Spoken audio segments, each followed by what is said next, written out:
Hello everyone, welcome to star academy. देखिए, आज के इस वीडियो में मैं बात करने वाला हूँ यूपी स्कॉलरशिप के रिगार्डिंग। अब यूपी स्कॉलरशिप में ऐसी बहुत सारी चीजें हैं जो शायद आपको ना पता हो, और मैक्सिमम चीजें तो आपको पता ही होंगी अगर आपने इससे पहले कभी इस स्कॉलरशिप का बेनिफिट लिया है, या आपके फैमिली मेंबर में से हो सकता है किसी न किसी को इस स्कॉलरशिप के बारे में नॉलेज हो। ठीक है, लेकिन फिर भी अगर आप ये वीडियो देखते हो, डेफिनेटली आपको बहुत सारी चीजें हैं जिनके बारे में अभी नॉलेज मिलेगा, क्योंकि हर साल कुछ ना कुछ यहाँ पर अपडेट होता रहता है। प्रीवियस ईयर में कुछ और था, उससे पहले कुछ और था। ठीक है, तो इस तरीके से कुछ ना कुछ चेंजेस आते रहते हैं। तो अगर ये वीडियो लगभग 5 से 10 मिनट का जितना भी बनेगा, अगर आप देख लेते हो तो डेफिनेटली काफी सारी चीजें हैं जो आपके माइंड से, यानी कि जो भी डाउट्स हैं वो निकल जाएंगे। देखिए, सबसे पहले हम बात कर लेते हैं यहाँ पर क्या क्या चेंजेस देखने को मिलने वाले हैं जो प्रीवियस ईयर में नहीं थे। तो जो सबसे पहला चेंजेस है, मैं पूरे प्रोसेस की बात करते हुए चलता हूँ और उसी के साथ साथ आपको इसके बारे में भी बताता हुआ चलूंगा। तो जो फर्स्ट चेंजेस देखने को मिला है वो है आपका यहाँ पर ओटीआर से रिलेटेड। ठीक है, ओटीआर इससे पहले कभी नहीं होता था, वन टाइम रजिस्ट्रेशन। जब भी आप अपना चाहे रिन्यूअल करो चाहे फ्रेश रजिस्ट्रेशन करो, ठीक है, जैसे ही आप वेबसाइट पे जाते हो लॉग इन करने के लिए, तो आपसे बोलेगा कि अपना ओटीआर नंबर डालिए। ठीक है, अब ओटीआर नंबर आपको तभी मिलेगा जब आप ओटीआर पर रजिस्टर करोगे। अब इसके लिए कैसे रजिस्टर करना है, इसका प्रोसेस क्या है, स्टेप बाय स्टेप मैंने पूरा वहां पर बता रखा है। एक वीडियो मैंने ऑलरेडी डाला हुआ है, उसका लिंक मैं नीचे डाल दूंगा, उसके थ्रू आप अपना ओटीआर कर लेना अगर अभी तक नहीं किया है तो। ठीक है, अदरवाइज आप फॉरगेट भी कर सकते हो, पहले से बना रखा है ओटीआर नंबर, अभी आपके पास नहीं है तो वो फॉरगेट भी हो जाता है। ठीक है, ये एक न्यू चीज है जो यहाँ पर देखने को मिली है, इससे पहले कभी नहीं होता था ओटीआर। उसके बाद वाला जो स्टेप है वो है आपका रजिस्ट्रेशन, जो कि एज यूजुअल हमेशा की तरह होता ही है रजिस्ट्रेशन। तो अगर आपने पहले से रजिस्ट्रेशन किया हुआ है, या फिर आपको प्रीवियस में स्कॉलरशिप मिला हुआ है, या आपने पहले रजिस्ट्रेशन किया था, तो आपको दोबारा से रजिस्ट्रेशन करने की जरूरत नहीं है। आपके पास एप्लीकेशन नंबर होगा, आपके पास आपका पासवर्ड होगा, पासवर्ड नहीं है फॉरगेट कर लेना। ठीक है, और बाकी ओटीआर नंबर आपसे भी मांगा जाएगा जिन्होंने प्रीवियस ईयर में डाला था, तो ओटीआर पर तो आपको भी रजिस्टर करना पड़ेगा। ठीक है, और रजिस्टर करना बिल्कुल आसान है, जस्ट डिजी लॉकर से वेरीफाई कराना होता है और इजीली हो जाता है। उसके बाद आपको फॉर्म फिलिंग करना है। अब फॉर्म फिलिंग लाइक सबको करना है या ओनली नए बच्चों को, तो मैं क्लियर कर दूं, जितने भी न्यू स्टूडेंट हैं जिन्होंने फर्स्ट टाइम इसके लिए अप्लाई करने जा रहे हैं जो बच्चे, वही अपना फॉर्म फिलिंग करेंगे। बाकी रिन्यूअल वाले बच्चों को कुछ नहीं करना है, अपना ओटीआर नंबर वगैरह डाल के लॉगिन करोगे। लॉगिन करने के जस्ट बाद सीधा आपको फाइनल प्रिंट आउट लेने को बोलेगा। आपको कुछ भी नहीं करना है, ना ही कोई डिटेल्स आपको डालनी है, ना ही कोई आपको डॉक्यूमेंट्स डालने, कुछ भी करने की जरूरत नहीं है। जस्ट अपना लॉगिन करके और फाइनल प्रिंट आउट निकाल लेना। अब कुछ बच्चों को यहाँ पर फाइनल प्रिंट आउट निकालने में दिक्कत भी आ रही होगी। ठीक है, अब दिक्कत आ रही है जिन बच्चों को फाइनल प्रिंट आउट निकालने में, उनका डेटा अभी यूपी स्कॉलरशिप की जो वेबसाइट है, ठीक है, जो भी इनका पोर्टल है, वहां पर आपका डेटा नहीं डाला गया है। ठीक है, इसके चलते हुए वो प्रॉब्लम आपको आ रहा है, बाकी और कोई दिक्कत वाली बात नहीं है। ठीक है, कुछ टाइम बाद जैसे ही ये कॉलेज वाले वहां पर डेटा डालेंगे, तो आपको वहां पर देखने को मिलेगा कि फाइनल प्रिंट आउट आपका निकल जा रहा है। ठीक है, ये फाइनल प्रिंट आउट से रिलेटेड हो गया। कुछ बच्चों का डाउट एक और आ रहा होगा, जब वो अपना एप्लीकेशन फॉर्म फिल कर रहे होंगे तो उनको हो सकता है कि कोर्स सेलेक्ट करने में प्रॉब्लम आ रहा हो। ठीक है, कुछ बच्चे होंगे ऐसे जिनका कोर्स सेलेक्ट नहीं हो रहा होगा, तो उससे रिलेटेड भी मैं आपको थोड़ा सा बता देता हूँ। ठीक है, या फिर मैं आपको दिखा देता हूँ किस तरीके से वो प्रॉब्लम आ रही होगी आपको। जैसे ही आप यहाँ पर जा रहे होंगे, ठीक है, रजिस्ट्रेशन करें, शैक्षणिक में आप अपनी डिटेल्स डालते हो, पाठ्यक्रम का नाम यहाँ पर चूज करोगे, आप रेगुलर हो या फिर आप डायरेक्ट मतलब इरेगुलर हो, उस तरीके से नियमित और स्वपोषित यहाँ पर जो मेंशन कर रखा है। मान लो मैंने यहाँ पे नियमित सेलेक्ट किया, उसके बाद जैसे ही मैं सेलेक्ट कोर्स पे क्लिक करूंगा तो सेलेक्ट कोर्स ही मुझे नीचे मेंशन होगा, उसके अलावा जो कोर्सेस है वो मेरे को नहीं शो होंगे। अब इसके पीछे भी रीजन एकदम से सिंपल है। ठीक है, इसके पीछे रीजन क्या है, इसके पीछे रीजन एकदम सिंपल है। यहाँ पर कॉलेज वालों ने आपका डेटा नहीं डाला है, वो कौन कौन से कोर्स में एनरोल करा रहे हैं वो सारी डिटेल्स अभी तक कॉलेज वालों ने यूपी स्कॉलरशिप की वेबसाइट को नहीं दी है, इसीलिए आपका कोर्स वहां पर मेंशन नहीं हो रहा है। अदरवाइज आपको यहाँ पर कोई भी प्रॉब्लम देखने को नहीं मिलती। ठीक है, तो आई थिंक इतना आपको समझ में आ गया है। अब इसके बाद थोड़ा सा आगे बढ़ते हैं। जैसे ही आपका डेटा यहाँ पे आएगा तो ऑटोमेटिक आपका सब कुछ हो जाएगा, फॉर्म फिलिंग भी प्रॉपर वे में होगा। आप बिल्कुल निश्चिंत रहिए, इसके लिए वेट करिए। जस्ट टाइम अभी अच्छा खासा है, टाइम को लेकर के परेशान मत होना, ये लास्ट दिसंबर तक आपका रजिस्ट्रेशन चलेगा। ठीक है, अब हम बात कर लेते हैं फॉर्म फिल। आपका ओटीआर हो गया, ठीक है, क्या क्या हो चुका है, अपना ओटीआर हो गया, रजिस्ट्रेशन हो गया, और आपका जो भी फिलिंग फॉर्म एंड सबमिशन ये हो जाएगा। अभी जिनका नहीं हो रहा है उनका भी हो जाएगा, और जिन्होंने कर लिया है वेल एंड गुड। उसके बाद यहाँ पर है बायोमेट्रिक। ठीक है। अब बायोमेट्रिक ऑथेंटिकेशन ये पहली बार नहीं है, प्रीवियस ईयर में इसको इम्प्लीमेंट किया गया था, लेकिन प्रीवियस ईयर में उतना ज्यादा टफनेस यहाँ पर देखने को नहीं मिली थी, क्योंकि ये फर्स्ट टाइम इंट्रोड्यूस हुआ था। तो वहां पर जिन बच्चों का बायोमेट्रिक हो रहा था या नहीं हो रहा था, या जिनका डेटा वहां पर मिला था नहीं मिला था, सभी बच्चों को मोस्टली स्कॉलरशिप देखने को मिला था। ठीक है, लेकिन अभी इस बार इसमें थोड़ी सी स्ट्रिक्टनेस देखने को मिल सकती है, तो इसके लिए थोड़ा सा आप लोग प्रिपेयर रहना। ठीक है, इसीलिए मैं आपको बोल रहा हूँ बायोमेट्रिक अटेंडेंस सिस्टम जब भी आपका वहां पर इंप्लीमेंट हो कॉलेज या यूनिवर्सिटी में, ये कॉलेज में ही होता है। जो बच्चे नए होंगे मैं उनको बता देता हूँ, इसके लिए क्या होता है, एक मशीन इंस्टॉल की जाती है कॉलेज में ही। आपको मॉर्निंग में जब जाओगे वहां पर पंच इन करना है और पंच आउट करना है इवनिंग में। लगभग 4 घंटे अपने आप को रिप्रेजेंट कराना होता है कॉलेज या यूनिवर्सिटी के अंदर। जैसे ही आपके 4 घंटे हो जाते हैं तो आप पंच आउट करके अपने आ सकते हो। ठीक है, तो ये रेगुलर डेली बेसिस पे करना होगा। यहाँ पर लगभग 75% अटेंडेंस आपको मैंडेटरी रखनी है बायोमेट्रिक के थ्रू। तो जब भी आपका ये चीजें स्टार्ट हो तो रेगुलर वे में अटेंडेंस अपनी लगाते रहना। ये थोड़ा सा ट्रांसपेरेंसी को मेंटेन करने के लिए चीजें की गई हैं, क्योंकि यहाँ पर थोड़ा सा ट्रांसपेरेंसी इसलिए आ जाती है कि बच्चा कॉलेज में सचमुच में जा रहा है तो वो अटेंडेंस लगाएगा, उसका डेटा इनको मिलेगा। ठीक है, अब वो जो भी मशीन वगैरह इंस्टॉल की जाएंगी वो सब कुछ इनके थ्रू ही आपको मिलेगा, यूपी गवर्नमेंट के थ्रू ही, और वो आपको सारी चीजें समझ में आ जाएंगी। उसके लिए बिल्कुल भी आपको परेशान नहीं होना है, कॉलेज वाले खुद आपको समझा देंगे। अब जिन्होंने पहले कर रखा है उनको तो सारी चीजें समझ में आ रही होंगी, लेकिन ये आपको अभी दूसरी बार ही देखने को मिल रहा है। उससे पहले 2024-25 से पहले कभी भी बायोमेट्रिक नहीं होता था। अब इसके पीछे बहुत सारे रीजन हो सकते हैं कॉलेज वाले यहाँ पर डमी फॉर्म वगैरह डाल करके और स्कॉलरशिप का अमाउंट ले लेते होंगे, या जिनका कॉलेज में जो बच्चे जा ही नहीं रहे हैं या जिनका एडमिशन ही नहीं है उनको भी एनरोल करा करके, ऐसे बहुत सारे कॉलेज हैं जिनको ब्लैकलिस्ट किया जाता है इसी के चलते हुए। तो उसको थोड़ा मेंटेन करने के लिए ये चीजें की जाती हैं। उसके बाद यहाँ पर अपना अगला स्टेप क्या आता है, कंप्यूटराइज्ड सिक्योरिटी मतलब स्क्रूटनी। उसके बाद आपका स्क्रूटनी होगा। स्क्रूटनी में बेसिकली चेक किया जाता है कि कितने बच्चे, जो भी डेटा उनके पास मिलता है, किन बच्चों का डेटा एकदम से एक्यूरेट है, जो आपने डिटेल्स यहाँ पे डाली हुई है, और जो कॉलेज से आपकी डिटेल्स फॉरवर्ड हुई है उनको वो क्रॉस चेक करते हैं, मैचिंग करते हैं।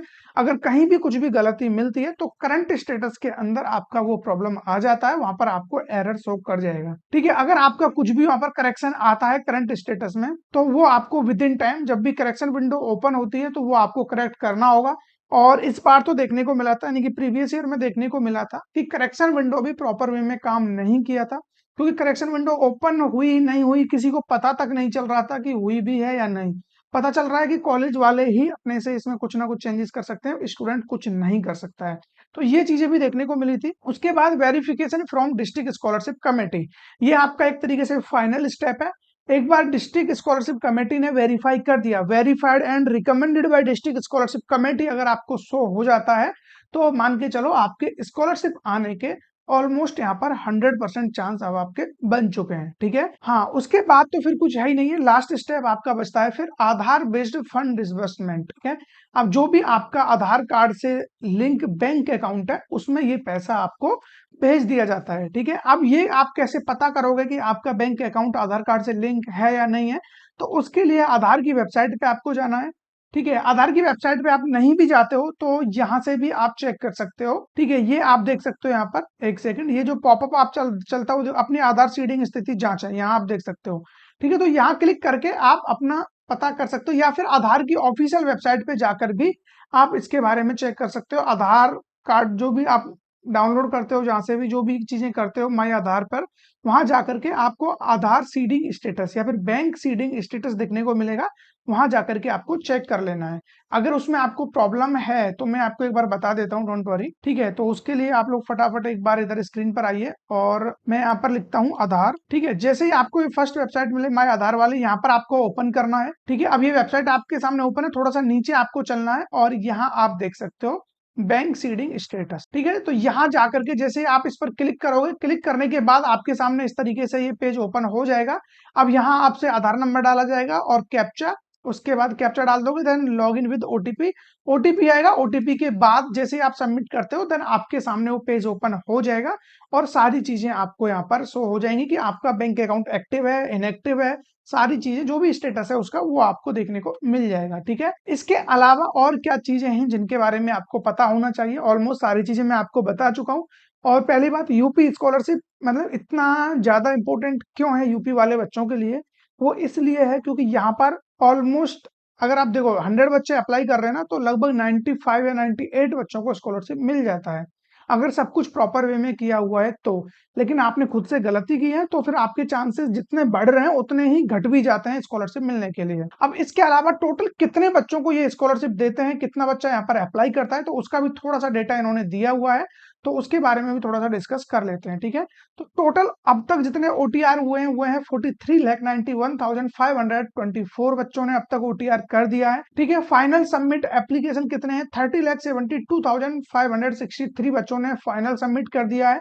अब ये इतने कम बच्चों ने सबमिट क्यों किया है, क्योंकि बहुत सारे बच्चे ऐसे हैं जिनका अभी तक कोर्स ही सिलेक्ट नहीं हो रहा है, तो इसीलिए वो नहीं कर पा रहे हैं, ठीक है, क्योंकि अभी कॉलेज वालों ने उनका डेटा सबमिट नहीं किया है। उसके बाद फॉरवर्ड कितने हुए हैं, 1,11,183 बच्चों ने अब तक यहाँ पर, जो भी इतने बच्चों का डेटा फॉरवर्ड हो चुका है। अब हम बात कर लेते हैं थोड़ा सा कितने बच्चों को इस स्कॉलरशिप का बेनिफिट मिला है प्रीवियस ईयर 2024-25 में। तो टोटल नंबर ऑफ, अगर मैं बात करूं इंस्टीट्यूट की, वो भी किसका, pre matric 8th 9th 10th इस लेवल के बच्चों की मैं बात करूं, तो 34,858 इतने इंस्टीट्यूट है जो यहाँ पर रजिस्टर्ड है, ठीक है। अगर मैं बात करूं पोस्ट मैट्रिक इंस्टीट्यूट की, तो 22,174। अगर मैं बात करूं post matric other than intermediate, तो वो है 17,170 इंस्टीट्यूट है, तो बच्चे नहीं है। अब हम बात कर लेते हैं कैंडिडेट्स कितने हैं टोटल प्रीवियस ईयर में, तो लगभग 15,32,410 बच्चों ने रजिस्टर किया था post matric, sorry pre matric वाले बच्चों ने, 8th 9th 10th वाले बच्चों ने। उसके अलावा पोस्ट मैट्रिक की मैं बात करूं तो 43,35,007 बच्चों ने अप्लाई किया था इसके लिए, ठीक है। अब मैं बात करूं प्री मैट्रिक वाले बच्चों को कितना अमाउंट यहाँ पर दिया गया है, लगभग 317 करोड़ रुपीस का डिस्ट्रीब्यूशन यहाँ पर किया गया है प्री मैट्रिक वाले बच्चों के लिए। अब मैं बात करूं यहाँ पर पोस्ट मैट्रिक वाले बच्चों को कितना अमाउंट मिला है, तो लगभग आपको यहाँ पर देख सकते हो, ठीक है, 1400, एक मिनट, हाँ 1421 करोड़ रुपीज डिस्ट्रीब्यूशन हुआ है पोस्ट मैट्रिक वाले बच्चों के लिए। अब मैं बात करूं फी रीइंबर्समेंट, फी रीइंबर्समेंट होता क्या है पहले वो जान लीजिए, ठीक है। ये स्कॉलरशिप दो तरीके से आपको डिस्ट्रीब्यूट किया जाता है। अब दो तरीके से कैसे होता है वो भी थोड़ा सा समझ लीजिए। देखिए, एक होता है आपका स्कॉलरशिप वाला अमाउंट, जिसको छात्रवृत्ति आप बोलते हो, वो लगभग आपका मैक्स टू मैक्स जाता है यहाँ पर 14,000 तक चला जाएगा, बस इससे ज्यादा नहीं मिलता है किसी को भी, ठीक है। अगर आप हॉस्टलर हो तब, और वो भी अच्छे खासे कोर्स में एनरोल कर रखा है बीटेक वगैरह में, तो इतना अमाउंट आपको मिलता है। बाकी तो 8,000 7,000 इस तरीके से आपको यहाँ पर अमाउंट देखने को मिलता है, ठीक है। अब ये है स्कॉलरशिप वाला, जो मैक्सिमम अमाउंट होता है वो होता है फी रीइंबर्समेंट। अब फी रीइंबर्समेंट, अगर आपकी फीस 1 लाख 1.5 लाख इस तरीके से है, तो लगभग आपको 50,000 रुपीज का फी रीइंबर्समेंट मिलता है, ठीक है। तो ये सबसे बड़ा अमाउंट होता है, स्कॉलरशिप वाला अमाउंट उतना ज्यादा नहीं होता है। तो इन दोनों को मिलाकर के कलेक्टिवली अगर मैं बात करूं, तो लगभग फिर आपको 57,000 या 55,000, ठीक है, या फिर आपको 64,000 तक का स्कॉलरशिप देखने को मिल जाता है, टोटल दोनों को मिला करके, ठीक है। तो इस तरीके से इसका डिस्ट्रीब्यूशन होता है। बाकी मैं बात करूं यहाँ पर टोटल कितना फी रिइंबर्समेंट होता है, तो वो है लगभग आपका 2940 करोड़ रुपीज का, लगभग 2940 करोड़ रुपीज का फी रिइंबर्समेंट होता है, ठीक है। तो अब आप सोच के देखिए टोटल अगर आप इस अमाउंट को मिलाते हो तो कितना अमाउंट ये हो जाता है, 2940 इधर है, 1400 इधर है, ठीक है। तो लगभग कितना, 30 40 45 48, लगभग 4800 करोड़ रुपीज का यहाँ पर डिस्ट्रीब्यूशन होता है, ठीक है। अब बच्चे भी आपको पता है कितने लाखों में बच्चे होते हैं, लगभग 50 लाख बच्चे यहाँ पर रजिस्टर कर रहे हैं, तो वो डेटा भी आप देख पा रहे हो। तो इस तरीके से देखोगे तो यूपी स्कॉलरशिप जो भी है एक बहुत बड़ा स्कॉलरशिप है आपके लिए। अब नो डाउट बच्चे भी बहुत ज्यादा है, लेकिन अमाउंट भी कम नहीं है, तो बहुत सारा अमाउंट यहाँ पर डिस्ट्रीब्यूशन किया जाता है, ठीक है। अब बहुत सारे बच्चों के मन में डाउट है कि चलो सर ठीक है, यहाँ पे तो अप्लाई कर दिया, तो क्या इसके अलावा और कहीं हम अप्लाई कर सकते हैं या नहीं, तो उसका आंसर यस। बहुत सारी ऐसी कंपनियां होती हैं, ऐसी बैंक होती हैं जो आपको स्कॉलरशिप प्रोवाइड करती हैं, और उनको फर्क नहीं पड़ता कि आपने किसी गवर्नमेंट स्कॉलरशिप के लिए अप्लाई किया है या नहीं, ठीक है। मैक्सिमम स्कॉलरशिप ऐसी होती है कि जिनमें बोला जाता है कि आप ओनली एक जगह से ही स्कॉलरशिप लोगे।